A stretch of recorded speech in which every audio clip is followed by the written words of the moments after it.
All right. Testing, 1, 2. All right. Ray, can you hear? Yep. C, can you hear? Yeah. All right. Perfect.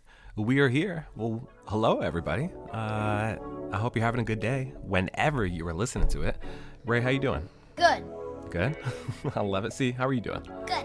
Good. Well, I'm happy to hear that. Well, very excited to be here with you all today. And it's a very special time for us because we, as you probably know by now, we are huge Indiana Pacers fans, and the Indiana Pacers are making their way to the Eastern Conference Finals. That's right. And girls, who are they going against? The Knicks! Our rivals! Our rivals, that's right. Which our grandparents love. They do, yeah. Their grandparents, my parents, they do love the Knicks. That's why we don't like them. Because, well, that sounds rude. But they are big Knicks fans, and I am from New York. So I think it's a little confusing for some people, because for baseball, I like the Yankees. For football, I like the Giants. It says New York Knicks. I know, and I'm from New York, so people assume that I'm a New York Knicks fan, but I'm not. I'm an Indiana Pacers fan because of Reggie Miller, and I love the Pacers history. So, for today's podcast, I was actually super excited, and I invited the girls onto the podcast because, well, A, they actually like the podcast, which is fun, but also I wanted them to hear this very special story because, girls, I don't know if you know or not, the Indiana Pacers, they almost didn't exist. What? I know, can you believe it? Yeah. I know. Well, thankfully, there were two people, Slick and Nancy Leonard, who back in 1977, they saved the Pacers. And they Slick? Oh, jeez. Biggie. Oh, Biggie. I guess Biggie, our dog, wanted to hear the story too. Who is Slick? Well, you're gonna hear who Slick is in just a little bit. But outside of Slick was a coach. Well, you'll hear about it, but he was a coach for the Pacers a long time ago. But his wife Nancy was absolutely amazing. The two of them got together and they ran a telethon, which I'll tell you all about, and you're gonna hear so much about it. All right, so you girls excited? Yeah.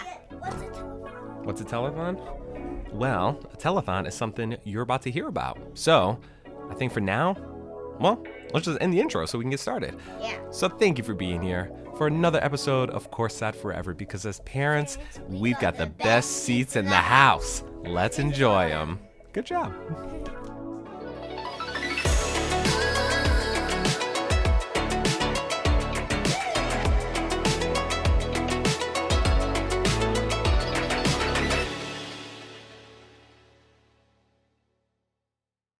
All right, so actually I wrote this article, but I'll tell it. But if you have any questions as I'm reading it and going about it, feel free to ask any questions, okay? Okay. Do you have any questions before we kick things off? No. Not really. Okay. Not really. Okay. Well, if you have any questions, just let me know. Okay. Because this story is called How a Telethon Saved the Pacers. Yeah. Wait, first things first, what's a telethon? What's a telethon? Yeah. Well, telethon, I might actually tell the story in here. A telethon is essentially something that people would do to raise money. So it's kind of like a fundraiser where they would be on TV and they would do all sorts of like fun events, and people would call in and say, oh, I'm donating $10, I'm donating $50, I'm donating all sorts of money. And they would make pledges to whatever the cause was. And this cause was to save the Indiana Pacers. And what are you writing about? You never told us. Well, I'm about to tell you the story right now. So it's the Indiana Pacers. It is about the Indiana Pacers, yeah. Like a lot of things I write are about the Indiana Pacers. Okay. All right, you ready? Yeah. All right.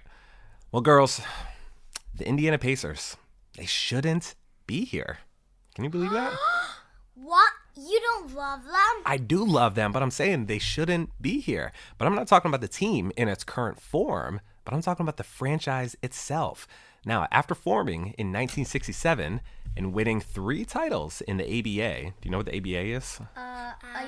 Something before the NBA? It kind of went on at the same time as the ABA, but it was kind of like a league like the NBA, but they used a different color ball. They added the 3-point line. So it was different from the NBA, but it was fun. But long story short, they had a lot of financial issues, so they didn't last a long time. But that's where the Pacers came from. But after winning a couple titles in the ABA, the Pacers actually, they moved their franchise to the NBA, which came at a pretty steep cost. But now in 1977, the Pacers, they were on the brink of financial ruin, unable to pay their staff to even remain open. Can you believe that? They couldn't even pay their people. They couldn't even play their... What? They couldn't pay their players. What? I know. That is so rude. Well, a little bit, yeah. But it would take a monumental effort to save the team, though thankfully, the franchise had 2 stars up to the task. And if I may, let me tell you about Slick, Nancy, and the Telethon. Now, Indiana-born Bobby Slick Leonard, he played 7 seasons in the NBA from 1956 to 1963. Who did he play for? Well, he played for a couple teams. He played for, I think, Minnesota, and then they moved to LA, and then he played for Chicago, and then Baltimore, I think it was. But yeah, so Who's Baltimore? It was a team for a long time ago. They actually don't exist anymore. But he was even a player coach in 1962, and then eventually he joined the ABA Pacers during their second season after their first coach. He started their second season 2-7. So I wish those teams still existed. I know some of them got kind of moved around a little bit. Like Minnesota, it was actually used to be called the Minnesota Lakers, and then they moved to LA, and they're now known as the LA Lakers. But now they also have the Minnesota Timberwolves, so that's a whole different thing. But in terms of the Pacers, now, along with Roger Brown, Mel Daniels, and eventually George McGinnis, Slick led the franchise to a record 5 championship appearances and 3 titles. That was all before the Pacers, the Nets, the Nuggets, and the Spurs were absorbed into the NBA. Now, while Brown, Daniels, McGinnis, and Slick, they've got their banners that are hanging in Gainbridge Fieldhouse, Slick's wife, Nancy, might be the most important person in franchise history. Now, girls... That is the craziest thing I almost ever heard in my life. Well, get ready to hear even more crazy things because Indiana native Nancy Root, she met Slick at Indiana University and they married on June 15th, 1954. My birthday! I know. Can you believe it? You were born on their anniversary. Are they still born? Are they still alive? Okay, well, I'll get there. Okay. Okay. Now they actually got married the day after they graduated college, which is pretty crazy. Now Nancy, she knew hoops and she followed Slick from Minnesota to LA, Chicago to Baltimore. See, I knew I wrote this. And that was all before settling back in to Indiana. Now, in fact, Nancy knew the game so well that in 1976, get this, she became the first female general manager in NBA history. Whoa. I know, almost by accident too. I'm going to jump upside down if you say one more craziest thing. Well, get ready to jump upside down because you're about to hear a lot of crazy things. Upside down? You can jump upside down too. Now, after the ABA merger, the Pacers were without a general manager. And in a meeting about the merger regarding who would become the next GM, Nancy told the room, I don't know what you guys are afraid of. It's just the NBA. We've been in the ABA for all these years. It's basically the same thing. Well, guess what somebody said? What? Somebody said, well, why don't you do it? Oh. Yeah, so she did. Now, Slick, her husband, he handled all the basketball decisions while Nancy led the office of 13 employees and attended all the league meetings.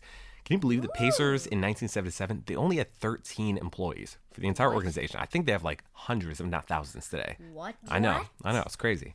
Now, the Pacers' first year in the NBA wasn't a huge success on the court, and as a result, within a year, the team was in financial trouble. I know, not good. Now, while the move to the NBA it energized the fan base, leading to an increased average attendance of 7,615 people to 10,129 people, the overhead costs associated with the NBA far outpaced what the franchise was used to back in the ABA. So in short, the franchise, they needed some cash, and without it, it would fold. What does that mean? It means that it would just be disbanded. It would be no more. It would shut down. Wait, so the Pacers wouldn't be a thing? That wouldn't be a thing. If they couldn't come up with the money, they would just go away. Or another city would buy the Pacers and they would say, oh, we'll just move you to our city. Oh. Would they change their name? Probably. If I knew about that sooner, I would probably get all the money I could find, ask for glitter when I didn't need it, and give them a lollipop and get money. Yeah. And then I don't think you were born yet.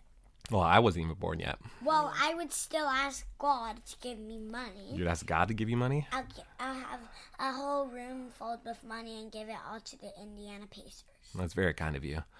Well, in a 2013 article titled Nancy Leonard, the driving force behind Slick the Pacers, Part 2, longtime writer and de facto Pacers historian Mark Monteith, he's very good, but he wrote, upon the conclusion of the first NBA season, when the Pacers finished 36-46, the ownership group announced it needed to sell, get this, 8,000 season tickets before the following season to have the operating capital to stay afloat.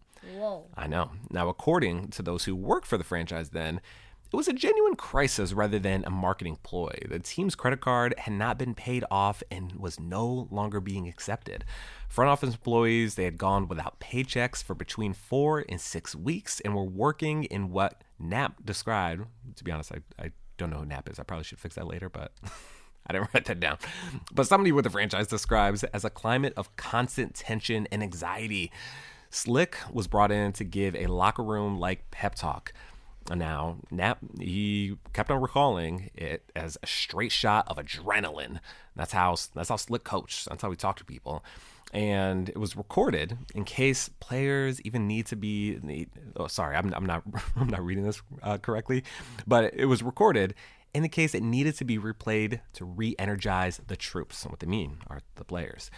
Even the players had agreed to accept a delay in being paid. Can you believe it? The players are even saying, it's okay if you don't pay me. Whoa. Which, I know. I don't even know. I don't know if I'd say that. I'm going to jump upside down. Well, get and ready. Walk on the roof. We'll go for it. Now, looking at the numbers, the franchise would need to sell 8,000 season tickets to save the Pacers. And they didn't have that long to sell them. Whoa. I know. So How long? Well, they only had like a week to do it. Now, What? how in the world would this struggling Midwest franchise, how would it save itself? Well, Nancy suggested a good old-fashioned telethon. All right. So now, a telethon it typically takes a couple months to put together. It's pretty complicated. There's a lot of moving pieces. But Slick and Nancy, they threw it together in a week. Now, from the players to the staff, everybody chipped in. They rented the local convention center for free. Get this, Arby's even donated food to the workers, all for free. And, see, you're really going to like this. Local kids, they brought their piggy banks, including dimes, nickels, and even pennies. They brought them pennies, helping contribute to the $30,000 that the local community members raised for the team. Can you believe that? Whoa. They brought their piggy banks to help out the Pacers. Now, it was an all-day affair, taking every ounce of energy put forth by the Pacers organization to save their team.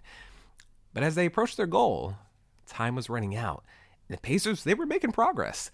Though eventually, somebody noticed a calculating error. Wait, what's a calculating error? Now, it means that they were getting closer to their goal of 8,000, but then all of a sudden, somebody realized, I think we counted wrong. So, unfortunately, Slick said, we had a tabulation error of 822 season tickets, and we just found it, Slick said. The Pacers were short 1,270 tickets with less than 2 hours to go.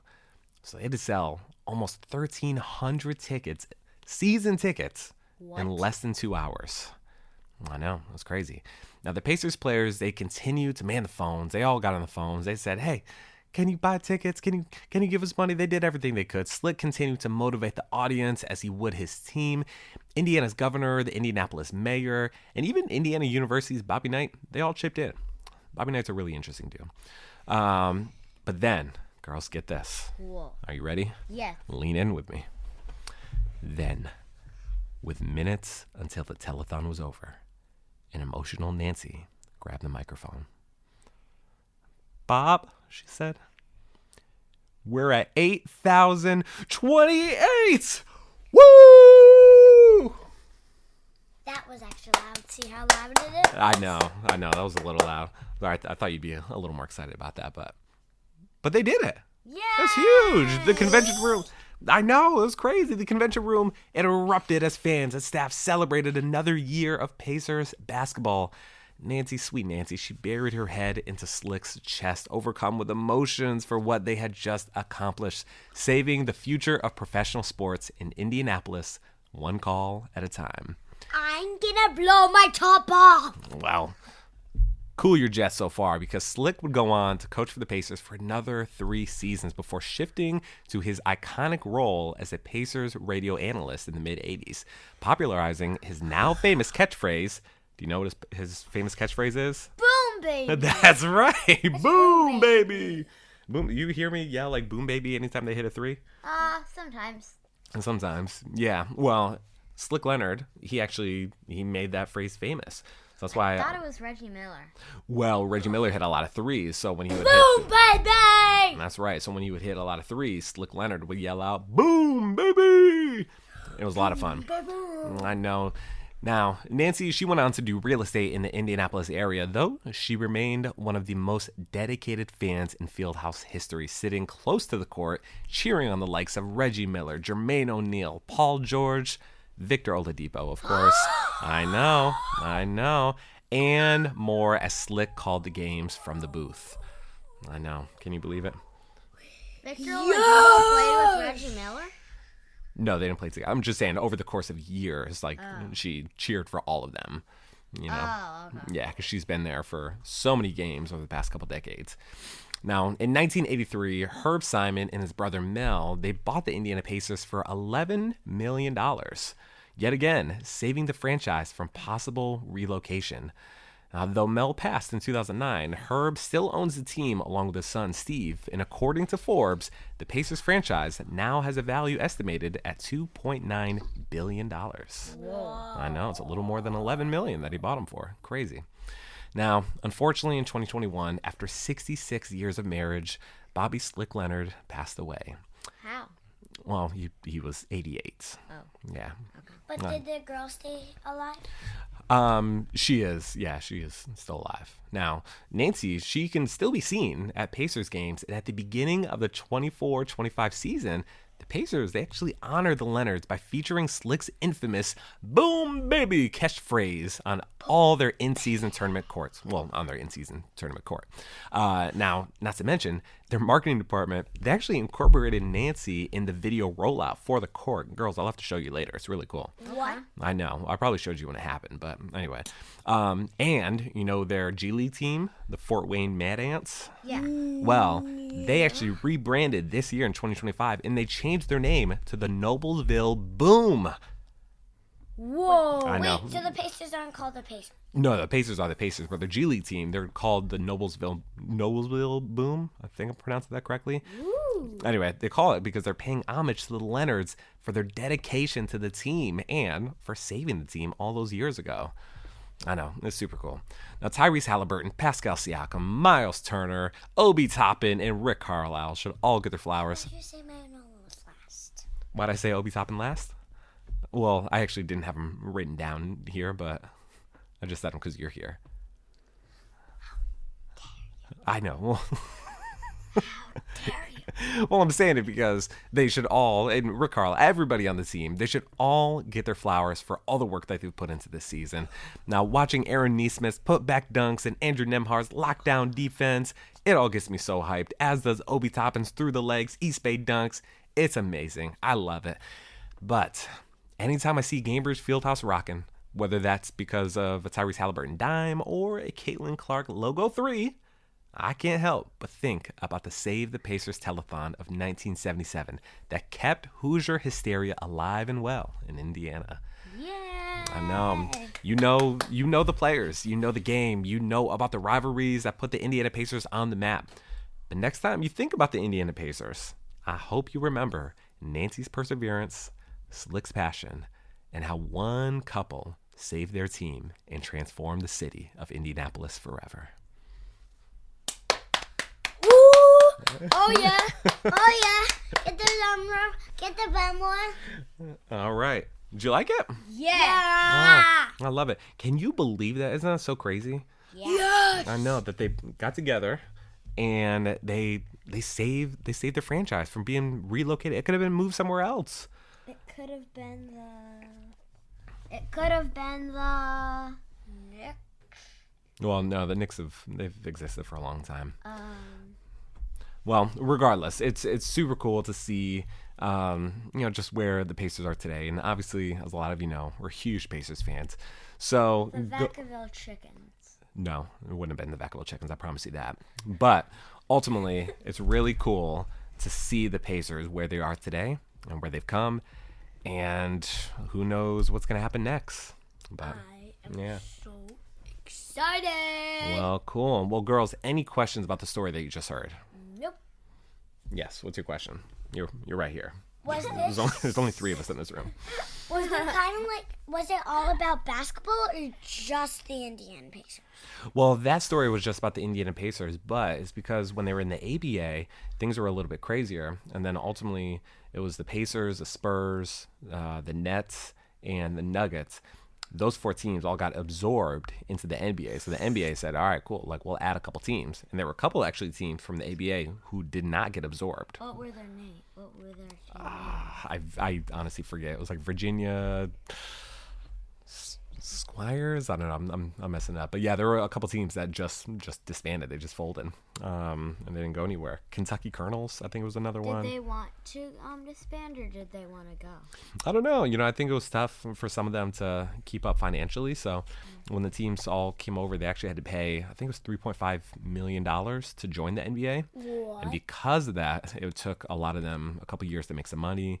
And the teams that came over, they weren't as good because they didn't have like the players that some of the other NBA teams had. So it took them a while.